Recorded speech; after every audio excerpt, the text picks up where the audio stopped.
Ang kahulugan ng talinghaga tungkol sa mga damo sa triguhan. Pagkatapos iniwan ni Jesus ang mga tao at pumasok siya sa isang bahay. Nilapitan siya ng mga tagasunod niya at sinabi, "Pakipaliwanag po sa amin ang talinghaga tungkol sa masasamang damo." Sumagot si Jesus, "Ang naghasik ng mabuting binhi ay walang iba kundi ako na anak ng tao.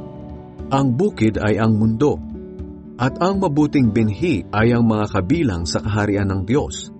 Ang masasamang damo naman ay ang mga sakop ni Satanas. Si Satanas ang kaaway na nagtanim sa kanila. Ang anihan ay ang katapusan ng mundo, at ang tagapag-ani ay ang mga anghel.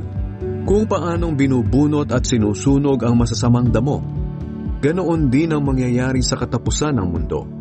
Ako na anak ng tao ay magpapadala ng mga anghel, at aalisin nila sa aking kaharian ang lahat ng gumagawa ng kasalanan at nagiging dahilan ng pagkakasala ng iba.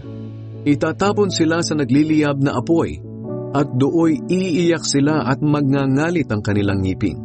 Pero ang matutuwid ay magniningning na parang araw sa kaharian ng kanilang Ama.